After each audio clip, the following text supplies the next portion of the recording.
अपने पसंदीदा शो के फुल एपिसोड देखने के लिए अभी डाउनलोड करें दंगल प्ले ऐप।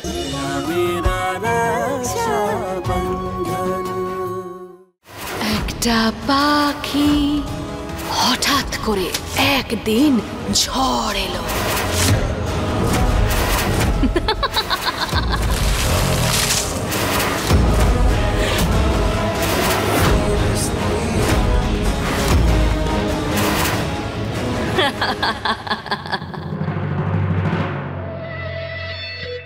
এরকম একটা নোংরা কাজ আমার সাথে করলো কে? আর এরকমটা করে ওই ফটোগুলো পাঠানোর পিছনে কি উদ্দেশ্য থাকতে পারে? আমাকে সবকিছু বলতে হবে শিবাকে।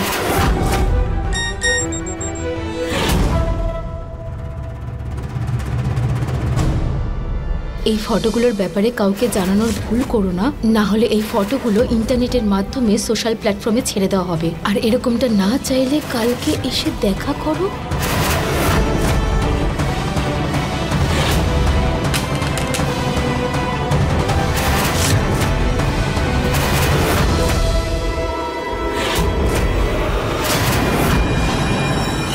এটা ঠিক করোনি তুমি, ভুল, একদম ভুল করেছ। এটা করা ঠিক হয়নি। তুমি এখনো শাড়ি পরে কেন দেখাওনি? আমি তখন থেকে অপেক্ষা করছি, বাইরে ওয়েট করছি, তুমি আসছো না। আর এই ফোনটাও ফেলে দিলে তুমি। কি করছো তুমি কনক?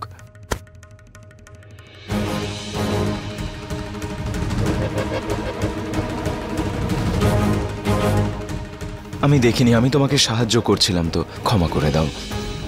কোনো ব্যাপার না। দেখো, আমাদের ওই আদরের বোন রশনি, ও বলে যে একবার যদি মাথায় ধাক্কা লাগে তাহলে ঝগড়া হয়, আর দুবার ধাক্কা লাগলে প্রেম বাড়ে।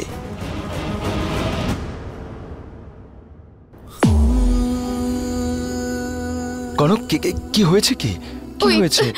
আমার মাথা ব্যথা করছে, তাই শরীরও ভালো লাগছে না। ওহো, মাথায় ব্যথা করছে তোমার? তাহলে কাঁদছো কেন? তুমি তো আমাকে বলতে পারতে একবার। আমি এক্ষুনি ঠিক করে দিচ্ছি, তাড়াতাড়ি চলো। সাবধানে এখানে শুয়ে পড়ো, শুয়ে পড়ো, সাবধানে। এসো এসো এসো। দেখে দাঁড়াও, আমি বাম নিয়ে আসছি। এটার জন্য কেউ কাঁদে? দাঁড়াও, আসছি। এই যে দেখে, তোমার মাথা ব্যথা এক্ষুনি সেরে যাবে। তুমি চোখ বন্ধ করো আর আমাকে আমার কাজ করতে দাও। দেখি, চোখ বন্ধ করো তো। চোখ বন্ধ করে বিশ্রাম নাও। ওইসব ফালতু কথা ভাবার দরকার নেই।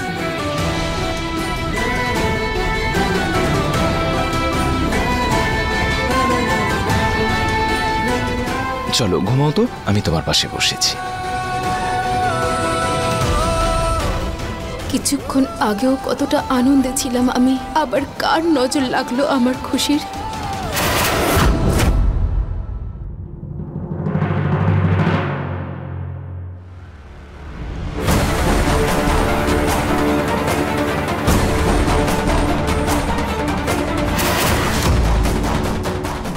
আরে রোশনি, ওটা কোনো গিফট ছিল না, ওটা আমার কাজের কিছু ইম্পর্টেন্ট ডকুমেন্টস ছিল। সমরবাবুর কাগজপত্রে আমার নাম কেন লেখা আছে? বিজুলি, সমরবাবু যখন ওই খামটা খুলল তখন কি তুমি দেখেছিলে যে তার মধ্যে কি আছে?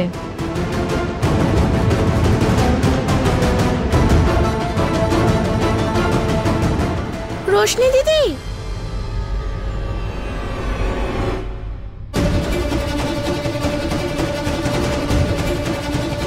কাগজের কথা বলতে মনে পড়লো, কাল সমরদাদা কয়েকটা কাগজ পোড়াচ্ছিল আর তার ছাইগুলো আমায় ফেলে দিতে বলেছিল। ছাই ফেলতে বলেছিল? আচ্ছা, এইটা ওই রান্নাঘরে গিয়েছিলাম তো কিছু একটা লেগেছে। কোথায় ফেলতে বলেছিল?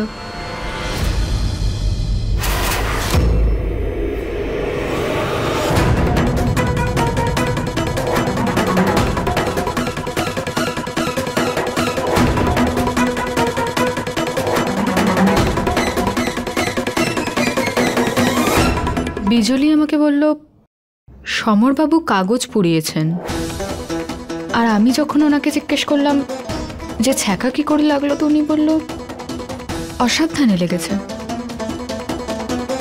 উনি মিথ্যে কেন বললেন? হচ্ছেটা কি?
রশনি, এই যে তুই যা দেখছিস, যা ভাবছিস, ভুল। এটা আমার কথা শোন, এটা এটা কিচ্ছু নয়, এটা একটা ছবি, ভুলভাল জিনিস এগুলো। তুই আমার কথাটা বোঝ, আমাকে বিশ্বাস কর, এটা এটা একেবারেই ভুল ভুল এটা রশনি। সমর বাবু!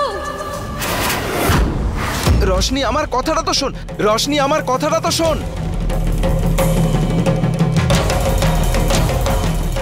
রশনি দাঁড়া। রশনি আমার কথাটা শোন, এই যে ছবি যেটা তুই এখন দেখতে পাচ্ছিস সেটা সত্যি নয় রে রশনি। তুই যেটা ভাবছিস সেটা সত্যি নয়। তুই আমার দিকে তাকা রশনি, বিশ্বাস কর আমাকে।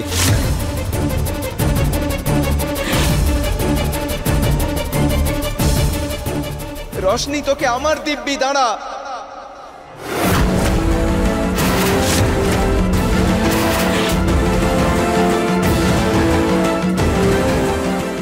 তোমাকে আমার দিব্যি রইল দাদা। তুমি আমাকে আর কোনোভাবেই আটকানোর চেষ্টা করো না দাদা।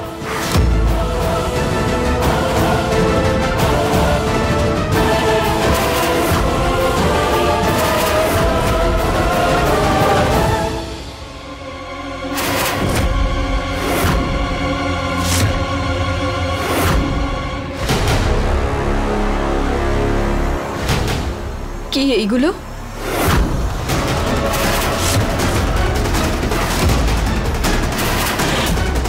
উত্তর কেন দিচ্ছেন না? হ্যাঁ সমর বাবু, কি এগুলো?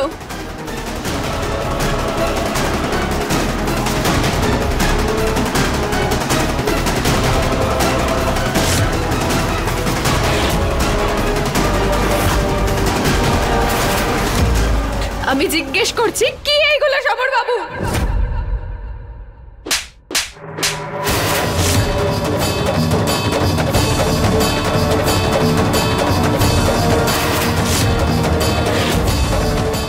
কি এইগুলো? না দাদা, এটা স্বামী স্ত্রীর মধ্যেকার ব্যাপার। এই ছবিটা না আমার আর সমর বাবুর মধ্যে সমস্ত সম্পর্কটাকে মিথ্যে করে দিয়েছে, আমাকে সম্পূর্ণরূপে ঠকিয়েছে। মিথ্যে বলে সম্পর্ক করেছেন। এনার ভালোবাসা, এনার খেয়াল রাখা সবটা মিথ্যে। আমার ভালোবাসা, আমার বিশ্বাসের সাথে খেলা করেছেন আপনি। আমার অস্তিত্বটাকে একেবারে মজা বানিয়ে রেখে দিলেন। আপনার দেওয়া সমস্ত আঘাত সহ্য করেছে এতদিন। কেন? কারণ আমার মনে হয়েছিল চাঁদনিমা চলে যাওয়ার পর সবকিছু ঠিক হয়ে যাবে। আসল সত্যিটা তো অন্য কিছুই ছিল।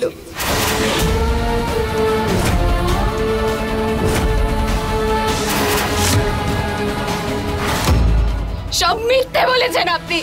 এইটা আপনার সত্যি? মিথ্যে মিথ্যে মিথ্যে, সব মিথ্যে বলেছেন আপনি। এই রশনি, এই রশনি, দূরে থাকো। রশনি, সবাই আমার থেকে দূরে সরে যাও। ঠিক আছে ঠিক আছে, তুই আমার কথাটা তো শোন। তোর না হলেও ছোট রশনির কথা তো ভাব। বিশ্রাম নে, এতটা উত্তেজিত হোস না। নিজেকে আর ছোট রশনিকে তুই এতটা কষ্ট দিস না না রশনি। দাদা, আমার এক্ষুনি এই মুহূর্তে ওনার থেকে ওনার সমস্ত মিথ্যের উত্তর চাই। আমার বাড়িতে আমার সতীনকে এনে এখানে রেখে দিল, আর আমি ভাবলাম এরা দুজন বন্ধু। কতখানি বোকা আমি।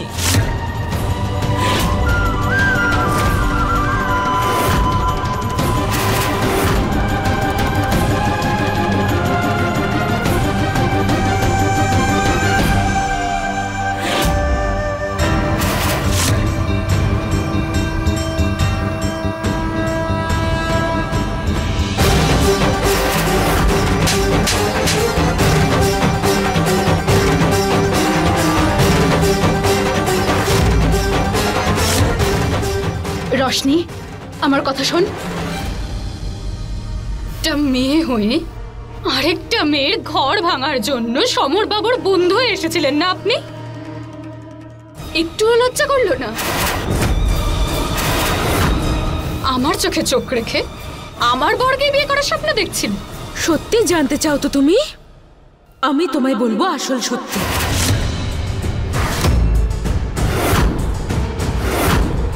এইসব যে বড় বড় কথা বলছো না, মিথ্যে, ঠকার, প্রতারণা, এইসব তোমার সাথে নয়, এইসব আমার সাথে হয়েছে। তোমার স্বামী সমর, আমরা দুজন একে অপরকে খুব ভালোবাসি।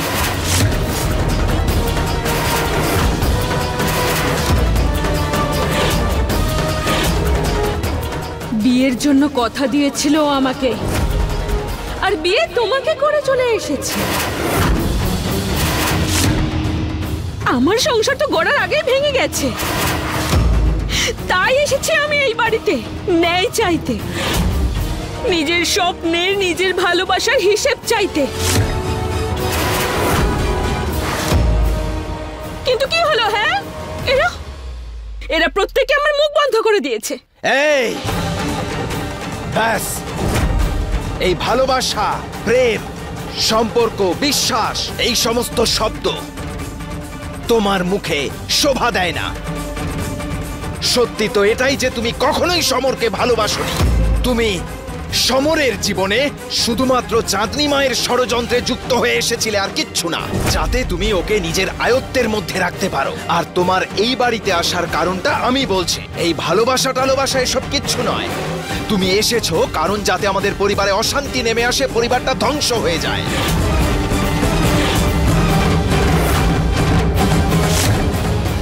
মেনকাকে চুপ করিয়ে দিলেই তো আর সত্যিটা বদলে যাবে না দাদা।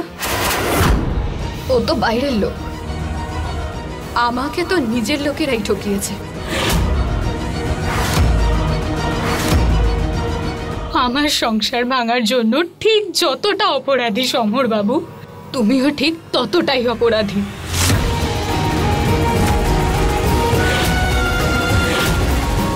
আমার আর সমর বাবুর সম্পর্ক বাঁচানোর জন্য তুমি মেনকাকে বিয়ে করে নিলে, নিজের সংসারটাও ভাঙলে। আর তোমার কি মনে হয় এই সমস্ত কিছু জানার পর আমি সমর বাবুর সাথে ভালোভাবে থাকতে পারবো? তোমার এত বড় আত্মত্যাগে আমি খুশি হব দাদা? তোমার এই আত্মত্যাগের বদলে আমার খুশি নয়, সারা জীবনের মতন দুঃখ পেয়েছি দাদা।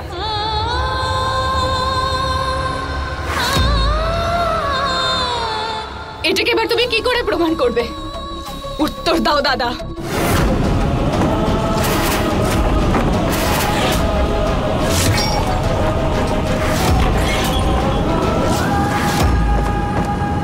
আরে চাঁদনী রানী, কোন বোম ফেললে ওখান থেকে যে এত বড় বিস্ফোরণ হলো এখানে?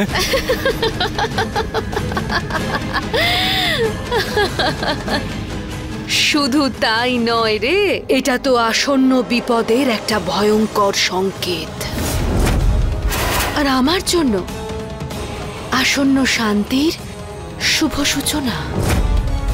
যখন যখন আমি বোমা এখান থেকে ওই বাড়িতে ফেলবো, আমাকে ফোন করে ওই বাড়ির ক্ষয়ক্ষতির গল্পটা শোনাস। আরে হ্যাঁ হ্যাঁ, আমি করব, কিন্তু আমি না তোমাকে সব খবর আস্তে আস্তে দেবো। হ্যাঁ, তাও আবার মাঝে মাঝে। আসলে শিবা আমার উপর 24 ঘন্টা নজর রাখে, আরে চিলের মতন নজর সব জায়গা থেকে দেখতে পায়। আরে চিন্তা করিস না তুই, ব্যাস আর কয়েকটা দিনের ব্যাপার। এমনিতেও ওর জীবনে সর্বনাশের বীজ আমি বপন করে দিয়েছি। এবার আমি ফোনটা রাখছি। এই চাঁদনিও পুরো পাগল, কিন্তু খুব বুদ্ধিমতী।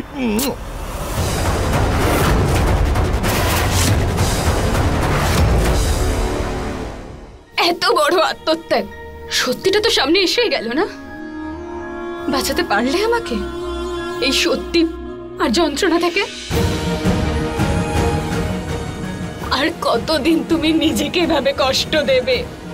আমাকেও তো এবার একা লড়তে শিখতে হবে তো দাদা। আর কতদিন তুমি বাঁচাবে আমায়? যতক্ষণ আমার দেহে প্রাণ থাকবে ততক্ষণ।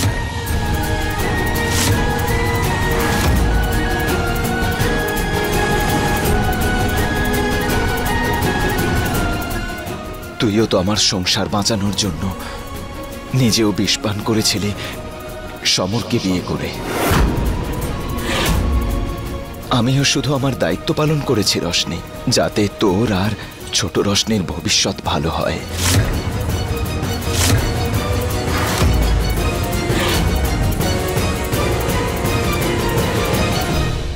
তুমি ঠিকই বলেছো রোশনি, আমি সত্যিই ভীষণ খারাপ একজন মানুষ, যে সবকিছু জানার পরে শুধু নিজের স্বার্থের জন্য শিবাকে এত বড় একটা স্যাক্রিফাইস করতে দিয়েছে। আজ পর্যন্ত যা কিছু ঘটেছে সেই সব কিছুর জন্য আমিই দায়ী।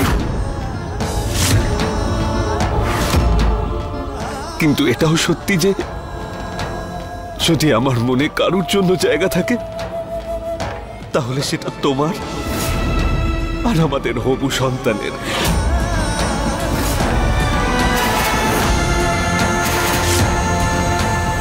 রোশনি, সমর সত্যি বলছে, ও সত্যি বদলে গেছে। আর ভুল করার পরে কেউ যদি ভুল বুঝতে পারে না, তাকে ক্ষমা করে দিতে হয়। সমর ও মেনকার ব্যাপারে সবকিছু জেনে গেছে। ও এখন জানতে পেরেছে যে মেনকা ওর জীবনে কেন এসেছে। তুইও সবকিছু ভুলে গিয়ে একটা নতুন সম্পর্ক শুরু কর না। না, ভুলতে পারবো না আমি। একজন স্ত্রী এটা কখনোই ভুলতে পারে না যে তার স্বামী তাকে ঠকিয়েছে। অন্য কোনো কিছু হলে তো কবেই ভুলে যেতাম, কিন্তু এটা কোনোদিনও ভুলবো না। রোশনি, না দাদা, যেভাবে সমরবাবু বদলে গেছে না, সেভাবেই তোমার রোশনি আর সে দুর্বল রোশনি নেই দাদা। সেই জন্য তোমাকেও আর আমার কোনো চিন্তা করতে হবে না দাদা। আমি আমার জীবনের সিদ্ধান্ত নিজেই নেব। প্রশ্নটা যখন একজন স্ত্রীর সিঁদুরের উপর আসে না দাদা, তখন ভেঙে পড়াটা তার সমাধান হয় না। নিজের হাতে শক্ত করে তাকে সামলে রাখতে হয়। ভরসাটাই তো ভেঙে গেছে দাদা। তাকে যতই তুমি জোড়ার চেষ্টা করবে, সেটা এখন আর জোড়া লাগবে না। আর কালকে তুমিও তো নিশ্চয়ই চাইবে না দাদা, যখন ছোট রোশনি এই পৃথিবীতে আসবে, তখন ও নিজের বাবাকে একজন মিথ্যেবাদী মানুষ ভাবে।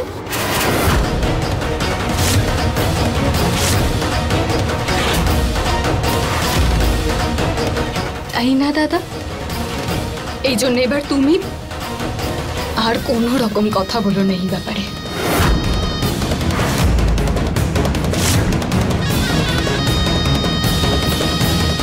রোশনি দাঁড়া।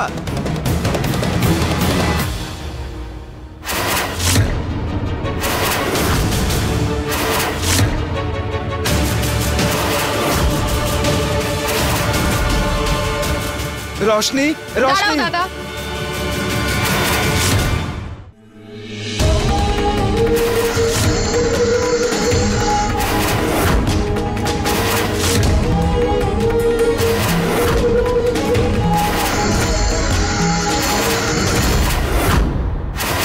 এসব কি করছিস কি তুই? তুমি তো চাও না যে ছোট রোশনি কখনো এটা যেন না ভাবে যে তার বাবা কতটা দুর্বল আর মিথ্যেবাদী মানুষ ছিল।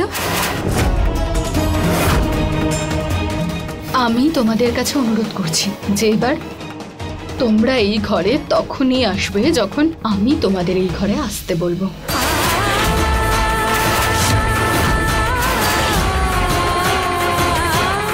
আচ্ছা,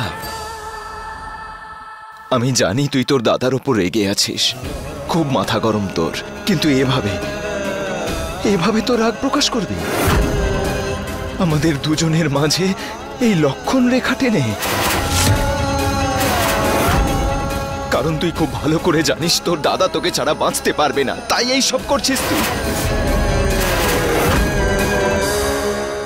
তোমার উপর রাগ করে আমি কোথায় যাব দাদা? আমিও তো থাকতে পারবো না, কিন্তু থাকতে শিখতে হবে তোমাকেও আর আমাকেও। যাতে তুমি এবার এটা বুঝতে পারো যে আমি আর এখন ছোট নই, যার প্রত্যেকবার তোমার সাহায্য লাগে, যার জন্য তোমাকে প্রত্যেকবার তার ঢাল হয়ে দাঁড়াতে হয়। তুমি আমার শক্তি হয়ে আমাকে আরো দুর্বল করছো দাদা। যদি মা বাবা সন্তানের আঙুলি না ছাড়ে তাহলে ও নিজে থেকে চলতে শিখবে কি করে? আমাকেও নিজে একা চলতে শিখতে হবে দাদা। খুব বড় জোর কি হবে, আমি পড়ে যাব, আঘাত পাবো, কিন্তু একদিন না একদিন তো নিজে চলতে শিখেই যাব দাদা। তোমার আমার উপরে এই ভরসাটুকু করা উচিত দাদা।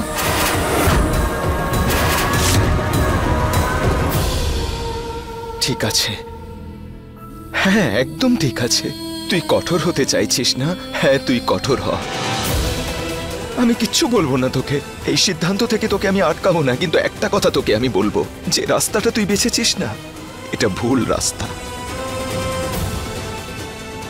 এই কাজটা এই কারণেই দাদা, যাতে আমি জীবনে নিজের সিদ্ধান্ত নিজে নিতে পারি। আমি হাত জোর করছি তোমার কাছে, আমার শক্তি হও তুমি, আমার দুর্বলতা নয়।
এইটুকু ছিল রশনি, যখন আমি মায়ের মতো ওকে সামলেছি। ওকে যখন রূপকথার গল্প শোনাতাম, ও আমার এই আঙুলটা মুঠো করে ঘুমিয়ে পড়তো।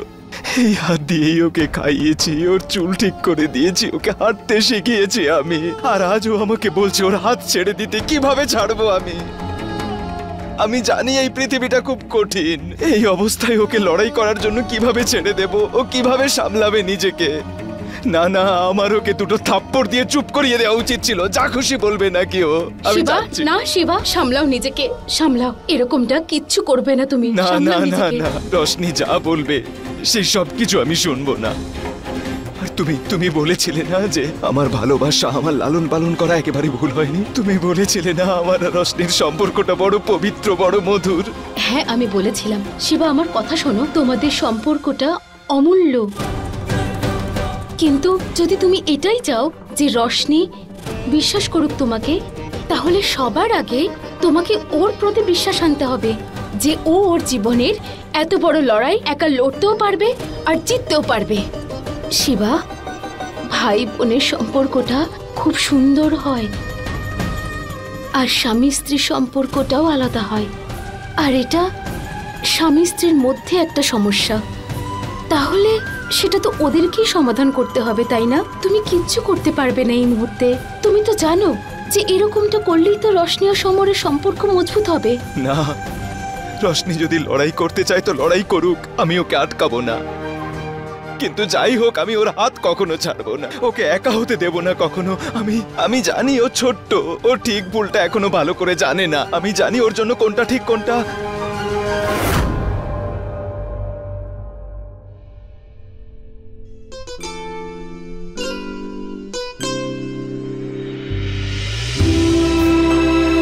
কনক, এই তারিখটা দেখছো? এই তারিখেই আমরা জানতে পেরেছিলাম রশনি এবার মা হতে চলেছে। আর আমি ওই দিনই ভেবেছিলাম যে যখনই এই তারিখটা আসবে না, আমি সেই বিশেষ দিনটাকে পালন করব। আজ আমি, হ্যাঁ, এতেই হয়তো আমার রশনির দুঃখটা একটু কম হবে। কিছু সময়ের জন্যেও খুশি হবে তো, তাই না?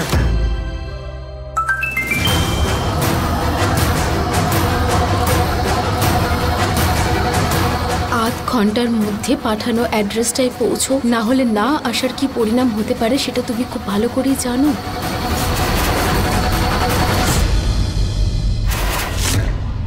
কনক, তুমি শুনছো আমি কি বলছি? এত উদাস হয়ে গেলে কেন তুমি? তুমি ঠিক আছো তো? না, কি বলছিলে? তুমি যেভাবেই হোক রশনিকে ওর রুম থেকে বাইরে নিয়ে এসো, বাকি সব আমি সামলাবো। আমি গিয়ে ওর সবচেয়ে পছন্দের ওই কেক নিয়ে আসছি। তুমি এটা নাও, আমি এক্ষুনি আসছি, এসে বলছি তোমায়।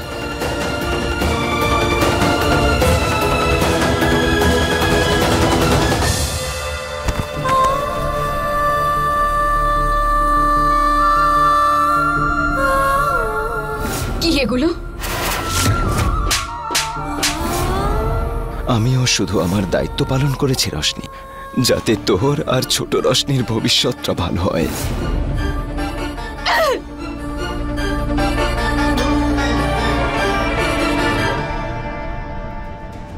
দাদা, আমি তোমার এত বড় আত্মত্যাগকে এভাবে নষ্ট হতে দেব না।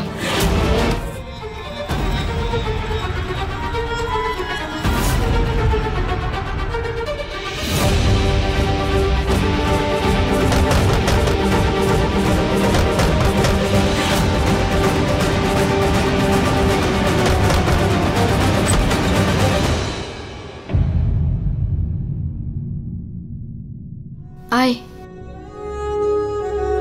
রশনি, দেখ আমি জানি যা তোর উপর দিয়ে যাচ্ছে সেটা কোনো পাহাড় ভাঙার থেকে কম কিছু নয়।